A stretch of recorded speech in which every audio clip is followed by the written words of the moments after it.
সারা জীবন উনি গ্রামের সবার সাহায্যই করে গিয়েছেন, কখনো কারো খারাপ করেননি। মানুষজন ওনাকে দেখলে ভক্তি করে তাকায়, সম্মানের সহিত কথা বলে। এটাই ওনাকে অনেক শান্তি দেয়। ওনার মনে হয় মানুষের সাহায্য করার মাঝে যে সুখ নিহিত আছে তা অন্য কোনো কাজে নেই। তাই তো ব্যবসা বাণিজ্য সামলানোর পাশাপাশি গ্রামের সবার ভালো মন্দ দেখেন। সাহায্য করা ওনাদের রক্তে মিশে আছে। আরফান ব্যাগ নিয়ে বেরিয়ে আসে। প্রত্যেক সপ্তাহে বাড়িতে গিয়ে তার পড়ায় আসলেই সমস্যা হয়। রাত জেগে পড়া শেষ করা লাগে, কিন্তু সেই বা কি করবে, মনকে তো বোঝাতে পারে না। মনটা আজকাল এত বেপরোয়া হয়ে গেছে যে আটকানো মুশকিল হয়ে যাচ্ছে। আরফান বাড়ি থেকে বেরোচ্ছে, কিন্তু কোথাও তিতিরের দেখা নেই। মেয়েটাকে না দেখিয়ে চলে যাবে। আরফানের বুক পিঞ্জিরায় কেমন ব্যথা ব্যথা অনুভব হয়। সবার থেকে বিদায় নেওয়ার পরেও সে বারবার পেছনে ফিরে তাকাচ্ছে। সে তাকানোতে ছিল মরিয়া হয়ে কাউকে খুঁজে নেওয়া। শাহাবুদ্দিন খান বৈঠক ঘর থেকে ছেলেকে লক্ষ্য করেন। বারবার পেছনে ফিরে তাকানোটা ওনার চোখে লাগে। ছেলে এমন করে বারবার তাকাচ্ছে কেন? উনি গলায় জোর লাগিয়ে আরফানকে ডাকলেন। বাবার ডাক শুনে আরফান সেদিকে এগিয়ে যায়। শাহাবুদ্দিন খান ছেলের দিকে তাকিয়ে থাকে। ছেলেটা যেন হঠাৎ করেই বড় হয়ে গেল। এই তো বছর কয়েক আগেও কাঁধে নিয়ে হেঁটেছেন, অথচ এখন বসে একটু কথাও বলা হয় না। ছেলে মেয়ে বড় হওয়ার সাথে সাথে কি বাবা মায়ের সাথে দ্রুত বেড়ে যায়? শাহাবুদ্দিন অবশ্য ছেলের সাথে মেশার সর্বাত্মক চেষ্টা করেন। আরফান কাছে আসলে উনি বলল, তোমার লেখাপড়া কেমন চলছে আব্বু? ভালো। প্রতি সপ্তাহে বাড়ি আসার কারণ কি? বাবার থেকে পাওয়া এমন প্রশ্নে আরফান থমকে যায়, জুৎসয়ে উত্তর দিতে ভুলে যায়। মিথ্যা সাজিয়ে বলল, বাড়িতে আসলে ভালো লাগে, মন ফ্রেশ থাকে। বাড়িতে আসার চেয়ে লেখাপড়ায় মনোযোগ দেওয়া বেশি জরুরি না? জি। আমি চাই তুমি ভালো ডাক্তার হও আর আমাদের গ্রামের হসপিটালে বসো। জি বাবা। আচ্ছা যাও, বাড়িতে কম আসলেই ভালো হবে। আরফান হেঁটে বাগান পেরিয়ে যায়। গেটের কাছে গিয়ে চোখ পাকিয়ে মুনিয়ার দিকে তাকায়। সে আসলে এই মেয়েকে বুঝতে পারে না। আজব মেয়ে, অথচ এত ছোট। অথচ আরফানের ধারণা এই মেয়ের হাড়ে হাড়ে শয়তানি। এই যে এখন পথে দাঁড়িয়ে হাসি মুখে তার জন্য দাঁড়িয়ে আছে, এসব কেন করে? আরফান বেশ বোঝে, নিজে যেমন আরেকজনের জন্য জাতক পাখির মতো অপেক্ষা করে থাকে, তাকে দেখার জন্য ব্যাকুল মুনিয়ার মাঝে সেই সব দেখতে পায়। আরফান বিরক্ত। দাদির আদরের নাতনি বলে কিছু বলতেও পারে না। সে হেঁটে চলে যায়। মিমিয়াও তার পায়ের সাথে পা মিলিয়ে হাঁটে। আরফান না বোঝার ভান করে বলে, কই যাবি? কোথাও না। বাড়ি যা। মিনিয়া হেসে চলে যায়। মনে মনে ভাবে ভবিষ্যতে আরফানই তার হাজবেন্ড হবে। এখন পাত্তা না দিয়ে লাভ নাই। সুফিয়া খানম সারা জীবন আরামায়েশ করে দিন পার করে দিয়েছেন। বিয়ের পরে কখনো স্বামীর বাড়িতে গিয়ে থাকেননি। বাবার বাড়িতে রাজরানীর মতো জীবন কাটিয়েছে। তার মায়ের উপর কথা বলার সাধ্যি কারণেই উনি যেমন বলবে তেমনই হবে। দুই ভাইয়ের বউ কখনো শাশুড়ির উপরে কথা বলেন না। বড় বোন হিসেবে দুই ভাই আর ভাইয়ের বউরা বেশ মান্য করেই চলে। আজকাল ওনার মনে এক সুপ্ত বাসনা জন্মেছে। মেয়েকে দূরে বিয়ে দেওয়ার চেয়ে আপন মানুষের কাছে বিয়ে দিয়ে এই বাড়িতে রাখতে পারলে মন্দ হয় না। সুফিয়া খানম নিজের মতো পরিকল্পনা করে রেখেছেন, সময় মতো তা বাস্তবায়ন করতে পিছপা হবেন না। তিতির প্রাইভেট পড়ে বাড়ি ফিরছিল, আনমনে গুনগুন করে গান গাইছে। হঠাৎ রাকিব নামের ছেলেটা তার পথ আটকে দাঁড়ায়। তিতির থমথমে মুখে বলল, পথ আটকেছিস কেন? তোকে কিছু বলার আছে? তিতির আন্দাজ করে নেয় রাকিব নামের ছেলেটা কি বলতে চায়। ক্লাসমেট হিসেবে এতদিন তিতির এইটুকু বুঝতে পেরেছে যে রাকিব আসলে তাকে পছন্দ করে, কিন্তু সাহস করে আগাতে পারছে না। তিতির কিছু কটু কথা বলার জন্য মুখ খুলবে, তখনই দেখে আরফান সিএনজিতে করে যাচ্ছে। রাস্তায় তিতিরকে কোনো ছেলের সাথে কথা বলতে দেখে তার ভ্রু কুঁচকে যায়। আরফানকে দেখে তিতির তার মুখের কথা টুপ করে গিলে নেয়। কটু কথা বলার পরিবর্তে মুখে ফুটে ওঠে মিষ্টি হাসি। চোখের তারায় খেলে যায় এক আকাশ পরিমাণ উৎসাহ। আরফানের হাত মুষ্টিবদ্ধ হয়। চলন্ত গাড়ি থেকে তিতিরের দিকে স্থির দৃষ্টিতে তাকিয়ে থাকে। তিতিরের পাশ দিয়ে গাড়িটা শৌষ গতিতে চলে যাওয়ার পরে তিতির রাকিবকে বলল, শোন, তুই যা ভাবিস তা ভুলে যা। আমার ভাইয়া শুনলে তো হাত পা ভেঙে দেবে। হাত পা ভাঙবে কেন? আমরা কি ফালানো নাকি? ওদের সাথে আত্মহত্যা করার অহম আমাদের আছে। তা হয়তো আছে, কিন্তু আরফান ভাইকে চিনিস? ওনার মার সামলানোর ক্ষমতা নেই। তুই ওনার ভয়ে প্রেম করবি না? তিতির অন্য মনস্ক হয়ে ভাবে, তাই তো, উনি কে যে ওনাকে ভয় করে চলতে হবে? তার যেভাবে ইচ্ছা সেভাবেই চলবে। কিন্তু পরক্ষণে মনে পড়ে আরফান ভাই জানতে পারলে তাকে ভয়ানক সব শাস্তি দেবেন। কিছুক্ষণ আগে যেটুকু দেখেছে তাতেই তো অবস্থা বেগতিক হবে। তিতির আর কিছু না বলে হন হন করে বাড়ির উদ্দেশ্যে চলে যায়। বাড়িতে যাওয়ার পরে তিতির ঘুমিয়ে যায়। আরফান বাড়িতে নেই মানে বিন্দাস জীবন। রোজ সন্ধ্যায় কুম্ভকর্ণের মতো ঘুমায়।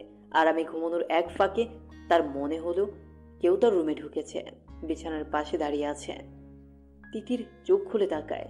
বিছানার পাশে আরফানকে দাঁড়িয়ে থাকতে দেখে সে লাফিয়ে উঠল, ঝটপট বলল, আপনি জাননি? না। তিতির ভেবেছে আরফান আজকে যা দেখেছে আবার ঢাকা থেকে বাড়ি আসতে আসতে সব ভুলে যাবে। কিন্তু এই বান্দর যে আজকেই ফিরে এসেছে। কিন্তু কেন? তিতির ভ্রু কুঁচকে বলল, কেন? এই কাপড়গুলো ধুয়ে দে। আমাকে দিয়ে কাপড় ধোয়ানোর জন্য আপনি ফিরে এসেছেন? ধুয়ে দিবি কিনা বল। না, জীবনেও না। আমি কি আপনার চাকর নাকি? না, তুই আমার চাকর না, কিন্তু না ধুলে চাচ্চুর কাছে এমন প্যাচ লাগাবো যে বাড়ি থেকে বেরোনো বন্ধ হয়ে যাবে। রাস্তায় ছেলেদের সাথে কথা বলা না। তিতির থমথমে মুখে ওনার দিকে তাকিয়ে আছে। আরফান যে এমন হুমকি দিবে তা জানা ছিল না। এতগুলা কাপড় দিকে তাকিয়ে তিতির বলতো, কাপড় ধুয়ে দিলে? কিছু বলবো না। তিতির থমথমে মুখে কাপড় হাতে তুলে নেয়। জীবনে অশান্তি আনার জন্য এই একজনই যথেষ্ট। আরফানের দিকে রক্ত চোখ নিক্ষেপ করে চলে যায়। আরফান তিতিরের বিছানায় শুয়ে পড়ে, ছাদের দিকে দৃষ্টি নিবন্ধ করে বলে, আমাকে ছাড়া অন্য কারোর সাথে কথা বলতে দেখলেও আমার সহ্য হয় না মেয়ে। আর তুমি কি না হেসে হেসে কথা বলার সাহস করো? তুমি নিজেও জানো না আমি কত উন্মাদ হতে পারি। এত বছর ধরে সযত্নে লালন করা ভালোবাসা জমিয়ে রেখেছি কার জন্য? আমি যেমন পাগল হয়েছি তোমাকেও এমন পাগল বানাবো। আরফান দীর্ঘশ্বাস ছাড়ে। আজকাল ঢাকায় গেলে এত চিন্তা হয়, অথচ তার এই চিন্তার কারণ মেয়েটা বোঝেই না। তার তিতিরটা এত বোকা, একটুও বোঝে না।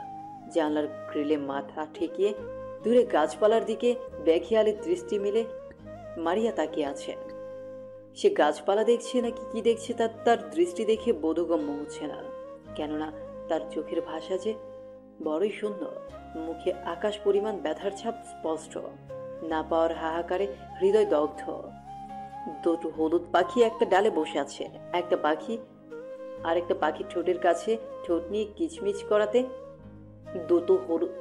দুটো হলুদ পাখি একটা ডালে বসে আছে। একটা পাখি আরেকটা পাখির কাছে ঠোঁট নিয়ে কিচিরমিচির করাতে পাখিটা উড়ে যায়, সাথের পাখিটাও পিছু পিছু যায়। এই দৃশ্যটা দেখে মারিয়া দীর্ঘশ্বাস ফেলে। পাখিটা তো তার ডানার সাহায্যে উড়ে যেতে পারল, কিন্তু সে উড়বে কিভাবে? তার যে যোগাযোগের সব রাস্তাই বন্ধ। এই যে কোনো কথা না, যোগাযোগ না, একলা একলা দিন কাটাচ্ছে। তার কেমন লাগে তা কি নিষ্ঠুর মনের পুরুষ জানে? সবার কাছে শান্ত উপাধি পাওয়া মেয়েটা দরজা আটকে মুখে হাত চেপে কাঁদে। এর অবসান কোথায়? তা কি মাহমুদ জানে? মারিয়া দীর্ঘশ্বাস ছাড়ে। মাহমুদ তার চাচার বড় ছেলে, বর্তমানে ঢাকা ইঞ্জিনিয়ারিং নিয়ে পড়ছে। মারিয়া ছোটবেলায় মাহমুদকে আরফানের মতোই ভাই হিসেবে মানত, কিন্তু বড় হওয়ার পরে বুঝতে পারে সে মাহমুদকে ভাই হিসেবে মানতে পারছে না। মাহমুদকে ঘিরে হাজারো স্বপ্ন মনের গোপন কুঠুরিতে ডানা ঝাঁপ দেয়। মাহমুদকে দেখে ঘুমিয়ে থাকা মনের রঙিন প্রজাপতির ঝাঁক ওড়াউড়ি করে। আশেপাশে থাকলে অসহ্য সুখে পাগল পাগল লাগে। ভীষণ ভয়ঙ্কর বেপরোয়া ইচ্ছায় হৃদয় ক্ষণে ক্ষণে কেঁপে ওঠে। একসময় মারিয়া আবিষ্কার করে সে প্রেমে পড়েছে, হাত পা ভেঙে যাচ্ছে। তাই ভাবে মাহমুদকে নিজের মনের সবটা দিয়ে ভেবেছে। মাহমুদকে ভেবে দিনরাত কাটাচ্ছে। মাহমুদ বিচক্ষণ ছেলে। মারিয়ার তাকানো, কথাবার্তা, অতিরিক্ত খেয়াল রাখা দেখলেই মুচকি হাসি, তার কানে কানে বলে যা ভীষণ ভুল ইঙ্গিত। মাহমুদ মাথা নাড়ে। অবুজের মতো কাজ করা যাবে না। মারিয়া তার বোন। সে মারিয়াকে ডেকে পাঠায়। ঘন কালো মেঘের গুরুম গুরুম ডাকে বিশাল ছাদের এক কোনায় মারিয়া মাহমুদের সামনে দাঁড়িয়ে আছে। মারিয়া শতভাগ নিশ্চিত যে মাহমুদ তাকে জরুরি কিছু বলবে। মাহমুদ তাকে জরুরি কথাই বলেছে, এইসব আবল তাবল চিন্তা মাথা থেকে সরাতে বলেছে। সে তার সবটা চেষ্টা কাজে লাগিয়ে মারিয়াকে বোঝাতে চেয়েছে। মারিয়া বুঝেছে কিনা কে জানে, কিন্তু এরপর থেকে মাহমুদ বাড়ি আসলে সে সামনে যেত না। গভীর রাতে সবাই যখন ঘুমে মগ্ন, তখন পা টিপে টিপে মাহমুদের রুমে হাজির হতো। ভীষণ যত্ন নিয়ে ছুঁয়ে দিত মাহমুদের চুল। মুগ্ধ হয়ে তাকিয়ে থাকতো ঘুমন্ত মানুষটার দিকে। আদর নিয়ে যত্ন নিয়ে মাহমুদের প্রতিটা জিনিস ছুঁয়ে দিত। মাহমুদ বাড়ি গেলেই মারিয়া এমন করত যেন তার অভ্যাসে পরিণত হয়েছে। কিন্তু একদিন মাহমুদের গেঞ্জি গায়ে লাগিয়ে চুপচাপ দাঁড়িয়েছিল। তখন পেছন থেকে শুনতে পায় মাহমুদ বলছে, আর কখন আমার রুমে আসবে না মারিয়া? মারিয়া জমে যায়। রাগী মাহমুদের গমগমে কণ্ঠে অন্তরাত্মা কেঁপে ওঠে। কাপা গলায় বলল, আমি তো আপনাকে জ্বালাই না। মাহমুদ উঠে আসে, মারিয়ার থেকে যথেষ্ট দূরত্ব রেখে দাঁড়ায়। আমি বলছি আসবি না, সুতরাং আসবি না। মারিয়া কিছু বলতে যাবে, তার আগেই মাহমুদ চাপা হুঙ্কার দিয়ে বলল, বেরিয়ে যাও বেয়াদব মেয়ে। সেই যে বেরিয়ে গেল। আজ অবধি মারিয়া আর ওই রুমে যেতে পারেনি। যাবে কিভাবে? মাহমুদ তো বাড়িয়ে আসে না, আর রুম সবসময় তালাবদ্ধ থাকে।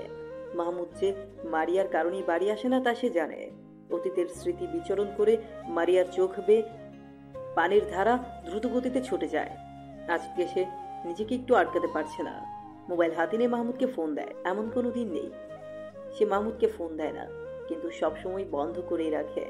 আজকে ভাগ্য তার সহায় ছিল বলেই হয়তো খোদা পেল। মাহমুদ গম্ভীর গলায় বলল, হ্যালো। মারিয়া মনোযোগ দিয়ে মাহমুদের গম্ভীর কথাগুলো নিজের বুক পিঞ্জরায় গেঁথে নিল।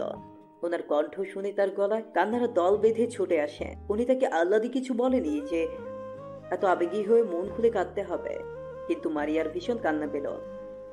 বুকে জমিয়ে রাখা সবগুলো কষ্ট দলা পাকিয়ে বেরোতে লাগলো। মাহমুদ বিরক্ত হয়ে বলল, ফ্যাসফ্যাস করছো কেন? আপনি বাড়ি আসেন না কেন? তা তুমি ভালো জানো। প্লিজ বাড়ি আসেন। তোমার মাথা থেকে ফালতু ভাবনাগুলো দূরে সরাও, তখনই আসবো। পারছি না তো, ভীষণ কষ্ট হয়। পারবে, মানুষ পারে না এমন কিছু এই পৃথিবীতে নেই। সম্ভব না, আপনাকে এত ভালোবাসি যে। মারিয়ার কথা অসম্পূর্ণ থাকতেই মোবাইলের সংযোগ বিচ্ছিন্ন হয়। সংযোগ বিচ্ছিন্ন হওয়ার টুটটুট আওয়াজের সাথে মারিয়ার বুকটাও ভেঙে যায়। তিতির আজকাল খেয়াল করেছে আরফান তাকে বেশ গুরুত্ব দেয়। পরিবারের সবার সামনে কোনো আবদার রাখলে কেউ যদি না মানে, আরফান কিভাবে যেন সবাইকে রাজি করায়, অথচ মুখে মুখে সারাক্ষণ তিতিরের সাথে রাগ দেখায়। আজকাল আরফানের তাকানোটা তিতিরের বুকে লাগে। সব ছেলে কি এমন করে তাকায়, নাকি একমাত্র আরফানই তার দিকে এমন মায়াভরা চোখে তাকায়? কলেজে যাওয়ার পরে বান্ধবীরা আরফানের ফোন নাম্বারের জন্য ধরেছে। যেভাবেই হোক আরফানের সাথে কথা বলাতে হবে। তিতির বলল, উনি এত রাগী, ওনার সাথে কথা বলে কি করবি? রাগী তাতে কি? তুই জানিস না রাগী ছেলেরাই বউদের বেশি ভালোবাসে। আমার সাথে সেট করায় দে দোষ, আমি শুধু ওনাকেই চাই। সাইমা কথাগুলো স্বাভাবিক হলেও কেন যেন তিতিরের বুকে আগুন ধরে যায়। রাগী গলায় বলল, তুই কেন বউ হতে যাবি? সর সামনে থেকে। আরে চেতস কেন? বউ হলে ক্ষতি কি? না না, তুই বউ হতে পারবি না। তাহলে কে বউ হবে? তুই? তিতির থমকে যায়। মনের আকাশে কল্পনা করে নেয় সে তিতিরের বউ। তারপর এক ঝটকায় মাথা নেড়ে বলল, অসম্ভব। সারাদিন তোর পিছেই ঘুরে, আমার মনে হয় চান্দু তোর জ্বালাই ফাইসা গেছে। তিতির কখনো এসব ভাবেনি। সে ভেবাচাকে কি বলল, কি বলিস? তুই খেয়াল করিস না? সে আমার ভাই। হ্যাঁ, চাচাতো ভাই। কিন্তু ভাই তো। সমস্যা নাই, এই ভাই থেকে ছাই বানানো যায়, নো প্রবলেম। তিতির আর কোনো কথা বলেনি, চুপচাপ কলেজ শেষ করে বাড়ি এসেছে। মারিয়া হাজারটা কথা বললেও মুখ দিয়ে কোনো কথা বের করতে পারেনি। তিতির সারাক্ষণ এগুলোই ভেবেছে, আর কেমন একটা অস্বস্তি কাটার মতো গলায় আটকে আছে। আজকে প্রায় 20 দিন হতে চলল আরফান বাড়ি আসেনি, আজকে এসেছে। তিতিরের ভাবনার ডানায় রং লাগাতেই বুঝি আজকে মহারাজের বাড়িতে আসা। অতি সাহস নিয়ে তিতির আরফানের রুমের সামনে যায়, কিন্তু আরফান রুমে নেই। রুমে না পেয়ে বাইরে বাগানে যায়। সেখানে আরফান সবার সাথে বসে আছে। তিতিরকে দেখে আরফান নড়ে চড়ে বসে। তিতির অন্য দিনের মতো মোটেও হইচই করছে না, বরং শান্ত হয়ে বসে আছে। বারবার আরফানের দিকে তাকাচ্ছে। আরফানের চোখের দৃষ্টির মাঝে যেন হাজারো কাব্য ফুটে আছে, কিন্তু এইসব তিতিরের বোধগম্য হচ্ছে না। সে সবার সাথে কথা বললেও চোখ কেবলমাত্র তিতিরের উপরই নিবন্ধ।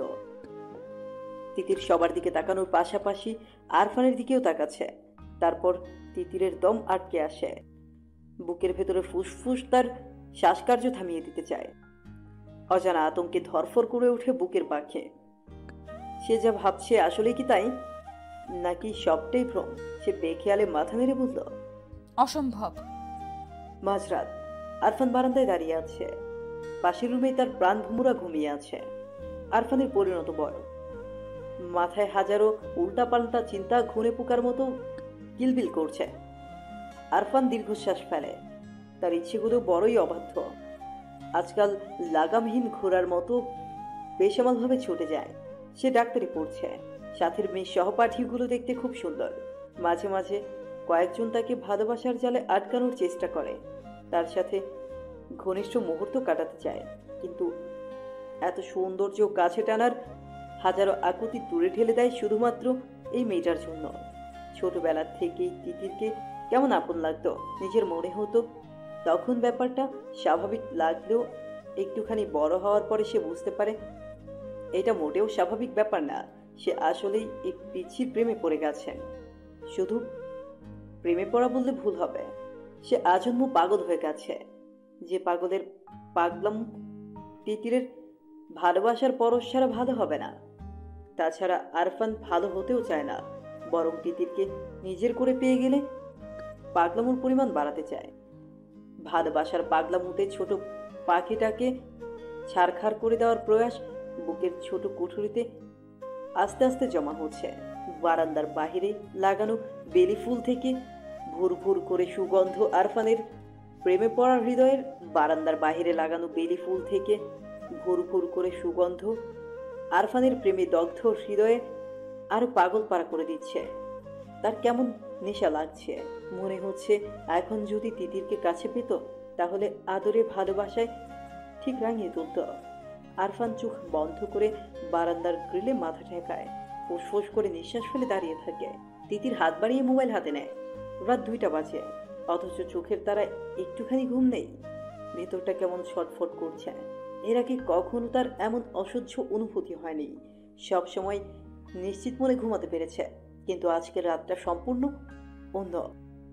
এতদিন কোন হাবার জগতে বাস করত ভাবতেই কেমন লাগছে। আরফানের শাসন, বকা, অকারণে কথা কাটাকাটি, লুকিয়ে চুরিয়ে দেখা, এসব সে কখনোই খেয়াল করেনি, কিংবা খেয়াল করার কোনো কারণই খুঁজে পায়নি। কিন্তু আজকে বেখেয়ালে তার প্রতি আরফানের নরম অনুভূতি দেখে তিতিরের ছোট হৃদয় পাহাড়ের 1000 মিটার উচ্চতায় টাঙানো দোলনার মতো হুহু করে তুলে ওঠে। কেমনতর ভয়ে গলা শুকিয়ে আসে। আরফান তার দিকে ভালোবাসার উষ্ণ দৃষ্টিতে তাকায়। ভাবতেই বারংবার চোখ বন্ধ হয়ে যাচ্ছে। এটি কি লজ্জা, নাকি ভয়, নাকি সংশয়? তা সে জানে না। শুধুমাত্র এটা জানে এখন থেকে আরফানের কাছ থেকে লুকিয়ে বাঁচতে হবে, না লুকালে আরফান তাকে শেষ করে দিবে। হাজারো চিন্তার অবসান ঘটিয়ে ভোরের দিকে তিতির ঘুমিয়ে যায়। এরপর মাস চলে যায়। আরফান বাড়ি আসলে তিতির আরফানের সামনে যায় না, এক প্রকার লুকিয়ে বাঁচেন। যদি সামনে পড়ে যায় আস্তে করে পাশ কাটিয়ে চলে যায়। তিতিরের এই উপেক্ষা আরফানের চোখে লাগে। আগে বাড়িতে আসলেই তিতিরের হইচই শোনা যেত, আর এখন এমন নিষ্প্রাণ হয়ে থাকে। কেন এই মেয়ে তার বুঝে আসে না। মেয়েটার হঠাৎ এই পরিবর্তন বাড়ির সবাই যেন দেখছেই না, কেননা সবাই বেশ স্বাভাবিক। আরফানের মনে হয় তিতির সবাইকে না, বরং শুধুমাত্র তাকেই উপেক্ষা করছে। আর তিতিরের এমন ব্যবহার তাকে মানসিক অশান্তি দিচ্ছে। বাড়িতে যে শোকটুকুর জন্য আসা হতো তা যেন দুঃখরূপে প্রকাশ পাচ্ছে। রাতের খাবার খাওয়ার জন্য সবাই যখন টেবিলে বসেছে তখন তিতির চুপচাপ নিজের খাবার গলাধকরণ করতে ব্যস্ত। পাশের একজোড়া গাঢ় চোখ যে তাকিয়ে দেখছে সে ব্যাপারে অজ্ঞ হলেও না বোঝার ভান করে জলদি নিজের খাবার খেয়ে যাচ্ছে, যেন টেবিল থেকে যেতে পারলেই বাঁচে। আরফান আর চোখে সবটাই পর্যবেক্ষণ করে। ভয়ের নিশানা খামছে ধরে কলিজা। তার হওয়া পাখিকে অন্য কেউ দখল করে নিল। তা না হলে একটা মেয়ে এত দ্রুত কিভাবে পাল্টে যাবে? সে শুনেছে মেয়েরা প্রেমে পড়লে নাকি পরিবারকে সময় দিতে চায় না, সারা দিন বদ্ধ রুমে থাকতে পছন্দ করে। সবাই খাবার খেয়ে যে যার রুমে চলে যাওয়ার পরে আরফান ছাদে যায়। মোবাইল বের করে তিতিরকে ফোন দেয়। আজকে এর সমাধান বের করবেই। তাকে এত উপেক্ষা কেন? মেয়েটা কি তাকে বাঁচতেই দিবে না? এভাবেই কি বাঁচা যায় না? আজকে এর একটা বিহিত করতে হবে। আরফানের ফোন পেয়ে তিতিরের শ্বাস বন্ধ হয়ে যায়। গত 1 মাস ধরে মনের গোপন ঘরে জন্ম হওয়া ভাবনাটা বেশ যাচাই বাছাই করা হয়েছে, কিন্তু প্রতিবারই পজিটিভ রিপোর্ট পেয়ে ভয় আর কুকড়ে গিয়েছে। আবার নিজেকে এটাও বুঝিয়েছে যেসব মনের ভুল, চাচাতো ভাই বোন হয় তারা তাকাতেই পারে, এতে ক্ষতি কি? হয়তো তার আবেগপ্রবণ মন বেশি চিন্তা করে ফেলেছে। 1 মাস যাবৎ সে আরফানকে উপেক্ষা করছে, যদিও আরফান মুখে কিছু বলেনি, কিন্তু তার সুচালো দৃষ্টি দিতে ঠিকই দেখেছে। তারপরেও সে আগের মতো স্বাভাবিক হতে পারেনি। আরফানের কথা ভাবতে ভাবতে তিতিরের মনে হাজারো দুষ্ট চিন্তা এলোমেলো ঘুরে যায়। লজ্জায় কাঁপিয়ে দিয়ে যায় তিতিরের ছোট দেহ। তিতির আবারও ফোনের রিমিঝিমি শব্দে চমকে ওঠে। আরফান এই নিয়ে 15 বার ফোন দিল, কিন্তু একবারও তিতির ফোন ওঠায়নি। সে ফোন যেমন ওঠাবে না, তেমন আরফানও যেন ফোন দেওয়া বন্ধ করবে না। অগত্যা নিরুপায় হয়ে তিতির ফোনটা রিসিভ করে কানের সাথে লাগিয়ে নেয়। ওপাশ থেকে ঘন গলায় এক পুরুষালী কণ্ঠ কেমন মায়া ভরা আবেগ মিশিয়ে ডাকে, তিতির। আরফানের এমন নেশা মাখা ঘন গলার স্বর তিতিরের আগে কখনো শোনার ভাগ্য হয়নি, অথবা এমন করে শোনেনি। আজকে আরফানের গলার স্বর শুনে তিতিরের কেমন কেঁপে ওঠে। বুকের হৃৎপিণ্ড ধিমধিম করে তার গতিবেগ বাড়িয়ে দেয়। এক মুহূর্তে গলা থেকে পুরো মুখ শুকিয়ে কাঠ হয়ে যায়। কথা বলার সর্বশক্তি যেন নিমিষে উধাও হয়ে যায়। আচ্ছা, সে কি ডাক্তারের প্রেমে পড়ে যাচ্ছে? নিজের আবল তাবল চিন্তায় নিজেই মূর্ছা যায়। হুঁশ ফিরে আরফানের কথায়, আমার কথা শুনতে পাচ্ছিস? হ্যালো তিতির, জি বলুন। কি করছিস? পড়ছি, সামনে পরীক্ষা তো তাই। ভালো মেয়ে হয়ে গেছিস। আরফানের কথায় তিতির কি প্রতি উত্তর দিবে ভেবে পেল না। হ্যাঁ, আচ্ছা তাহলে রাখি। না, ছাদে আয় তো। এত রাতে? হ্যাঁ, কোনো সমস্যা? সে বলতো আগেও অনেকবার সে আরফানের সাথে ছাদে খুনসুটি করেছে, কিন্তু আগের অনুভূতি আর এখনের অনুভূতি যে সম্পূর্ণ ভিন্ন। সে বলতো সকালে দেখা করব। তাহলে আমি তোর রুমে আসি? না না। তাড়াতাড়ি আয় তিতির। কেন ভাইয়া? আমি খুব অসুস্থ, তাই। তাহলে কি বড় মাকে জাগাবো? তোকে এত পাকনামি করতে বলেছে কে? তুই আয় কুইক। তিতির কিছু বলার আগেই ফোনের সংযোগ বিচ্ছিন্ন হয়। তিতির ধীর পায়ে ছাদের দিকে যায়। সিঁড়ি কোঠায় জ্বালানো ছোট লাইটের আলোয় ছাদের নিকোষ কালো অন্ধকার দূর করে দিয়েছে। সে আলোয় তিতির ছাদের এক কোণে আরফানকে আবিষ্কার করে। আলতো পায়ে এগিয়ে যায় সেদিকে। তিতিরের উপস্থিতি টের পেয়ে আরফান তিতিরের দিকে ফিরে তাকায়। নিশ্চুপ হয়ে কিছুক্ষণ সামনে দাঁড়ানো রমণীকে পর্যবেক্ষণ করে। আরফানকে কিছু না বলে এমন করে তাকিয়ে থাকতে দেখে তিতির হাফসাফ করে ওঠে। তিতিরের অস্বস্তি বুঝতে পেরে আরফান অন্যদিকে তাকায়, তারপর বুঝল। কেমন আছিস? এক বাড়িতে থেকেও এমন প্রশ্নে তিতির চমকায়। মাথা নাড়িয়ে আলতো স্বরে বলে, ভালো। আরফানের মনে হলো এবার অনুভূতি প্রকাশের সময় এসেছে। আর কতদিন পাথরের মতো গভীর ভালোবাসা একা একা বয়ে বেড়াবে? সে সোজা সাপটা প্রশ্ন করলো, এমন ব্যবহার করার মানে কি? তিতির যা ভয় পাচ্ছিল ঠিক তাই। আরফান তার ভাবনা অনুযায়ী এগোচ্ছে। সে না বোঝার ভান করে বলল, কি ব্যবহার? আরফান অন্ধকার থেকে চোখ সরিয়ে তিতিরের দিকে তাকায়। তাকে তাকাতে দেখে তিতির অন্যদিকে তাকিয়ে নেয়। তুই বুঝিস না? কি বুঝবো? আমাকে এমন এড়িয়ে যাচ্ছিস কেন? কই এড়িয়ে যাচ্ছি? যাচ্ছিস না? না। আমার দিকে তাকিয়ে বল। তিতির আরফানের দিকে তাকায়। মায়াময় গভীর চোখের দৃষ্টি তাকে ঘুরে নিয়ে যাচ্ছে। সে বলল, কি বলবো? আমাকে উপেক্ষা কেন? এমনি। ঢাকা থেকে এত জার্নি করে এই উপেক্ষার জন্য আসি? কেন আসেন? কেন আসি তুই বুঝিস না? কি বুঝবো? আমার সুখটা এভাবে কেড়ে নিচ্ছিস কেন? আমি কিভাবে সুখ কেড়ে নিলাম? বুঝেও না বোঝার ভান করবি না। আপনি কি বলছেন? কিছু না। তিতির কি বলবে ভেবে পায় না। তারপর আস্তে করে আরফানকে ডাকলো। ভাইয়া। রুমে যা। তিতির পুরুষটার দিকে তাকিয়ে ভাবল। হঠাৎ সে খেয়াল করে আরফানের কাছে থাকতে তার ভীষণ ভালো লাগছে। নিঝুম রাত, হালকা ঠান্ডা বাতাস, এতদিনের চাপা অশান্তি যেন নিমিষেই কেমন সুখ সুখভাবে তাকে আদরিত করছে। ছাদ থেকে যেতে একটু ইচ্ছে করছে না, বরং মাথায় ভয়ঙ্কর সব ছেলে মানুষের চিন্তা খুঁজিয়ে যাচ্ছে। হাত পা শিরশির করে তাকে সাহস দিচ্ছে, কাছে যাওয়ার বাহানায় উল্কে দিচ্ছে। কিন্তু পুরুষটি যে নিজেই তাকে চলে যাওয়ার জন্য বলেছে, সেখানে সে থাকবে কিভাবে? তিতির আস্তে করে বলল। চলে যাব? তিতিরের কণ্ঠে আরফান তিতিরের দিকে তাকায়। এমন অশান্ত অগোছালো আরফানকে তিতির চেনে না। আরফানের চোখের দিকে তাকিয়ে তিতিরের কেমন সুখের ঘন্টা ঝমঝম করে বেজে উঠল, কেঁপে উঠল ছোট দেহ। আরফান আর তিতির একে অপরের দিকে তাকিয়ে আছে। আরফান কিছু বলার আগে তিতির চলে যেতে চায়। ভয়ঙ্কর কিছুর আশঙ্কা তাকে দোলা দিচ্ছে, কিন্তু পা দুটো বড়ই সর্বনাশা, একদম নড়তে চাচ্ছে না। হঠাৎ তিতিরের সামনে আরফান ঝড়ের গতিতে এসে উপস্থিত হয়। তিতিরকে কিছু বুঝে ওঠার আগে নিজের সাথে আঁকড়ে ধরে তিতিরের ছোট দেহ। তিতির কেঁপে ওঠে, দম বন্ধ করে নেয়। আরফানের মাথায় যেন এতদিনের সব নেশা একসাথে চেপে এসেছে। জগৎ, সংসার, সম্পর্ক সবকিছুর কথা ভুলে আলতো করে চুমু খায় তিতিরের নরম ঠোঁটে। পরপর কয়েকটা চুমু দিয়ে থেমে যায়। আবছাভাবে তিতিরের প্রতিক্রিয়া বোঝার চেষ্টা করে। তিতিরকে চুপচাপ থাকতে দেখে আরেকটা মিষ্টি চুম্বন দেয়। আরফানের এমন হঠাৎ আক্রমণে তিতিরের বুকে নতুন জোয়ার এনে দেয়। তাকে পরিচয় করিয়ে দেয় ভালোবাসার এক অনন্য সুখের সাথে। বালিকার বুকে সমুদ্রের উত্তাল ঢেউ আশ্রে পড়ে, এলোমেলো করে দেয় তাকে। দুহাত দিয়ে আঁকড়ে ধরে লম্বা বলিষ্ঠ পুরুষটাকে। থেমে যাওয়া ঠোঁটের স্পর্শ আবারও নতুন করে জাগিয়ে দেয়।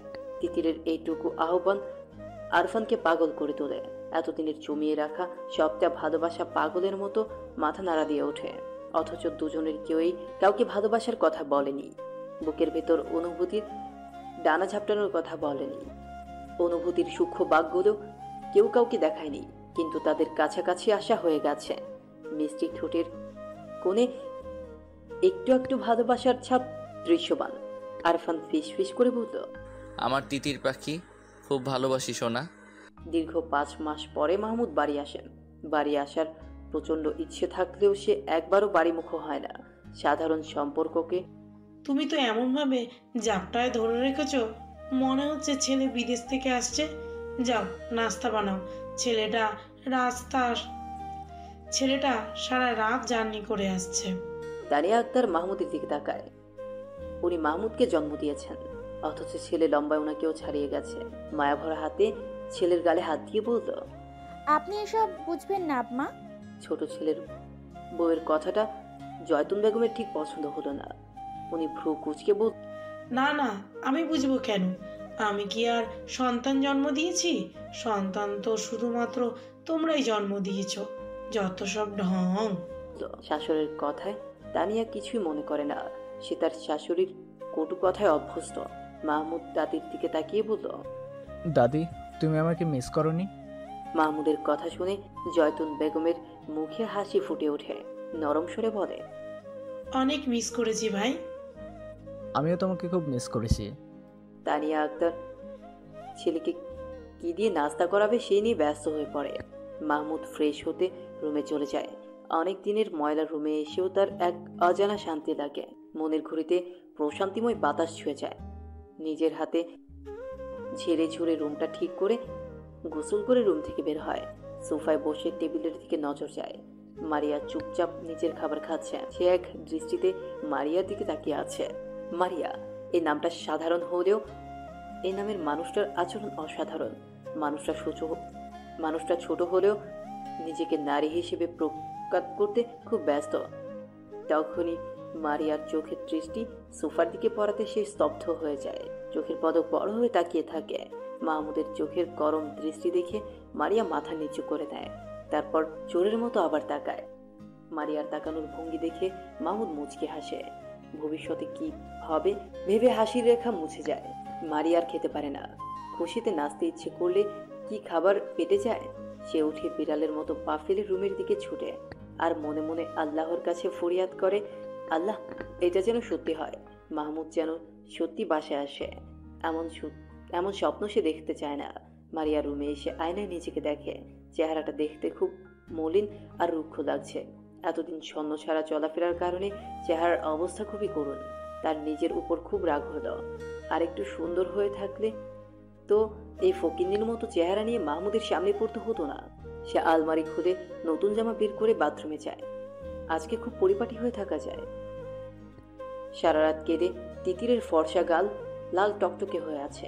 চোখের অবস্থা আরো করুণ, অস্বাভাবিকভাবে ফুলে উঠেছে। কিন্তু সকাল হয়ে গিয়েছে যে, এবার তো রুম থেকে বেরোতে হবে। ইতিমধ্যে তানিয়া আক্তার কয়েকবার ডেকে গিয়েছেন। তিতির বাথরুমে গিয়ে মুখে বেশি করে পানির ঝাপটা দেয়। আয়নায় নিজের দিকে তাকিয়ে চোখের পর্দায় ভেসে ওঠে রাতের মুহূর্তটুকু। ইচ্ছায় হোক আর অনিচ্ছায় হোক, হঠাৎ হয়ে যাওয়া কাজটায় দুজনেই বিব্রত হয়। আরফান তিতিরের দিকে তাকিয়ে কিছু বলবে, তার আগে তিতির এক অভাবনীয় কাজ করে ফেলে। রাগে দুঃখে আরফানকে এক থাপ্পড় দিয়ে দূরে সরিয়ে দেয়।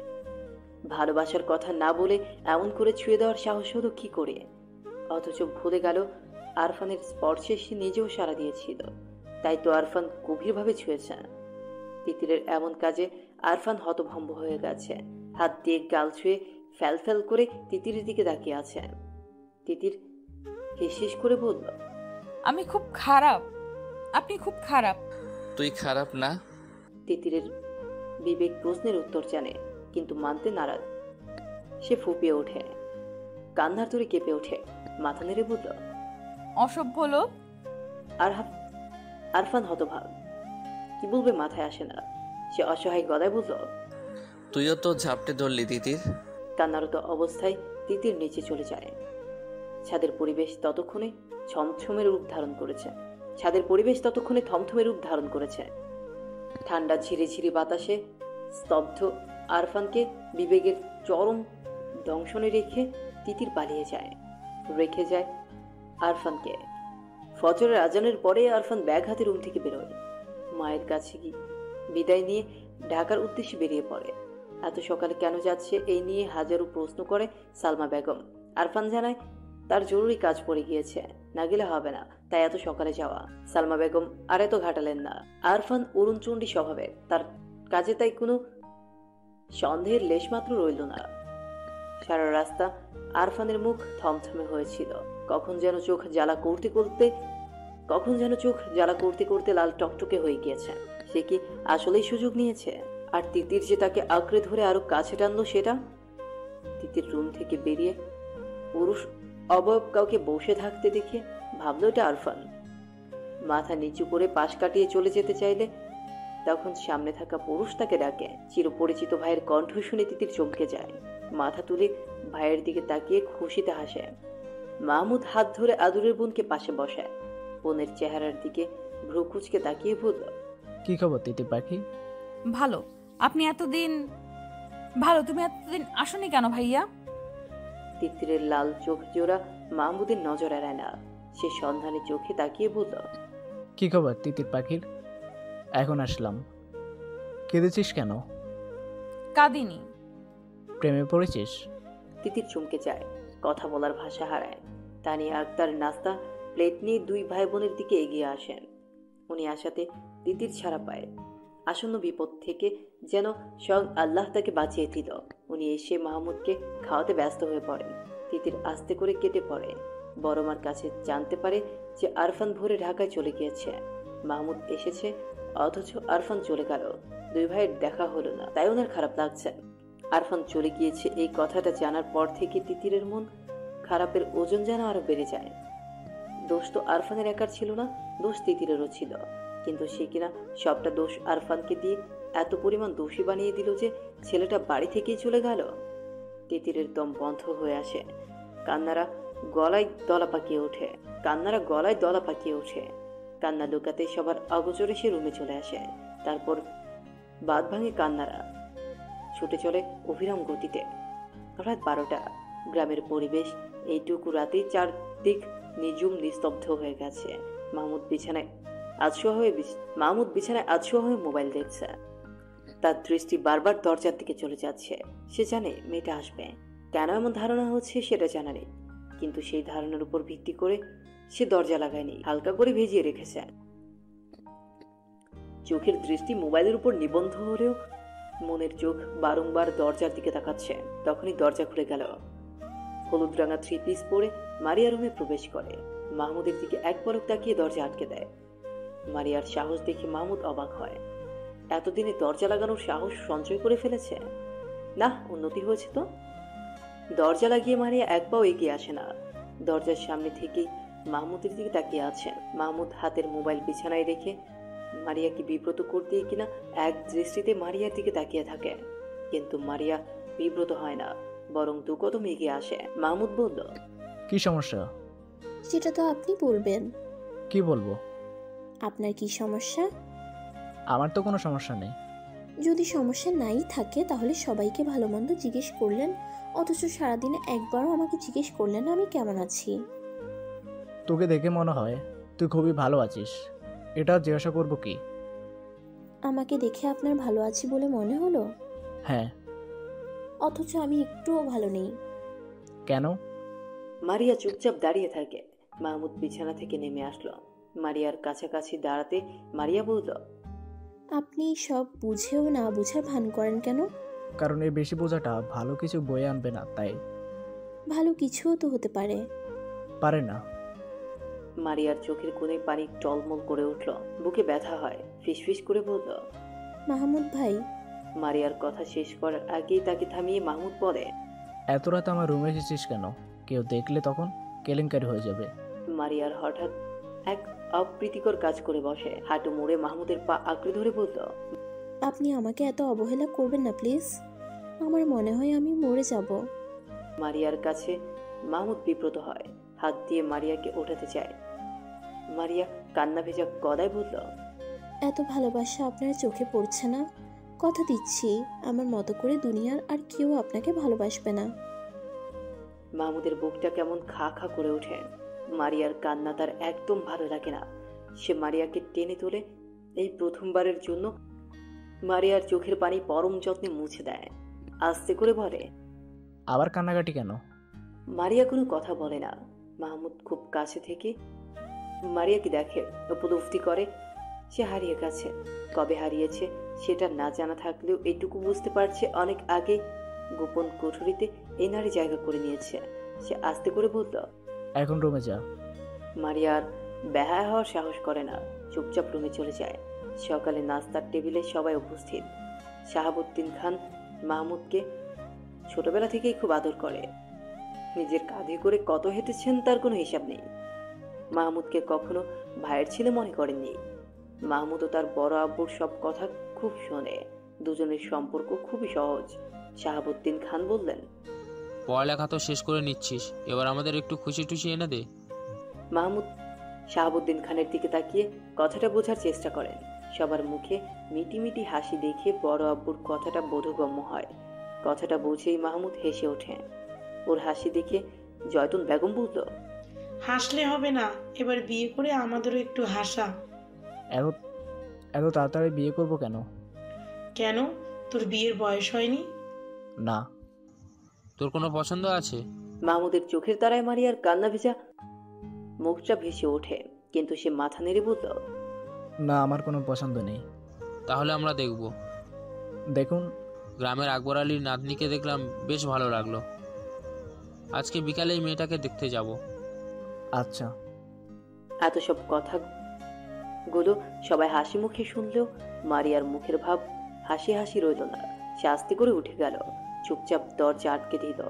এত হাসি খুশির মাঝে মারিয়াকে কেউ লক্ষ্য করলো না।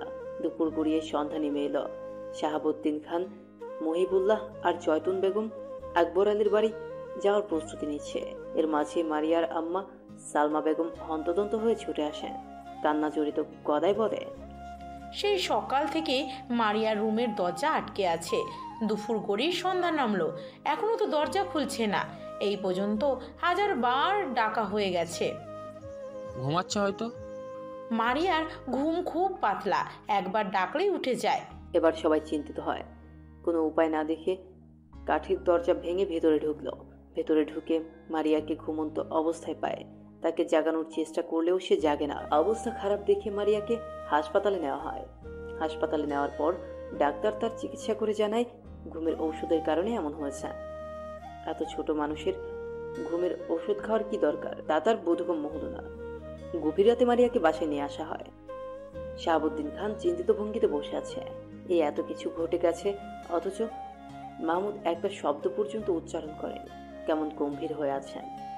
সে তার বড় আব্বুর কাছে এগিয়ে আসলো, বুকে সাহস নিয়ে পাশে বসে হাত ধরে বলল, বড় আব্বু, একটা কথা বলি। বল।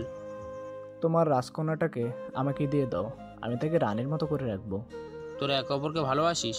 মাহমুদ কথা বলে না, কিন্তু শাহাবুদ্দিন খান শিক্ষিত, বিচক্ষণ মানুষ। উনি যা বোঝার বুঝে নেয়। সেদিন রাতে মাহমুদ আর মারিয়ার বিয়ের দিন ঠিক করা হয়। সবাই অবাক হলেও কোনো বিরোধিতা করেনি। তিতির খুশি হয়। তখনই হাতের মোবাইলে টুং করে মেসেজ আসে। মেসেজ খুলে তার ভ্রু কুঁচকে যায়। আরফান একটা মেয়ের গালে চুমু দিচ্ছে, আর একটা ছবিতে জড়িয়ে ধরেছে। তিতিরের খুব রাগ হলো, আর আগে হাতের মোবাইল হাত থেকে ফেলে ভেঙে ফেলল। হাত দিয়ে নিজের ঠোঁট পাগলের মতো ঘষে আরফানের সবটা স্পর্শ মুছতে চাইল। আগামী শুক্রবার বিয়ে।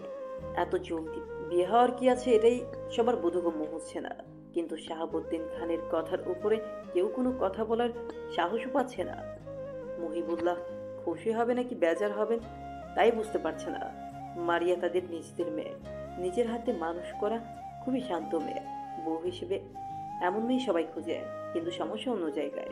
তানিয়া বেঁকে বসেছে। একটা মাত্র ছেলে, হাজারটা মেয়ে দেখে বেছে বিয়ে করাবে, তা না হুট করে বিয়ের সিদ্ধান্ত নিয়ে ফেলেছে। ভাইজানের উপর তার সব রাগ।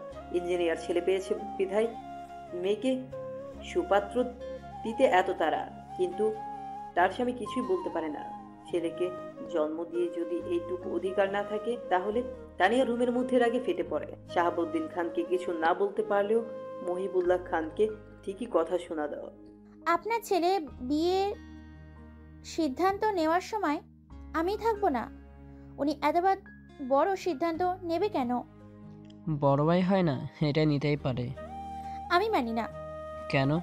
আমি 10টা দেখে একটা বউ আনতাম। মারিয়া কম কিসের? তানিয়া তুমি চায় মারিয়া কোনো কিছুতেই কম না, কিন্তু ছেলেকে যাচাই বাছাই করে বিয়ে করানোর খায়েশটা যে অপূর্ণই থেকে যাবে। মাহমুদ কি রাজি? আজকালকার যুগে ছেলে মেয়ের অমতে এইসব মাতবাড়ি করা ভালো না। মাহমুদের সামনেই তো সব জানা হলো, কই সে তো আপত্তি করেনি।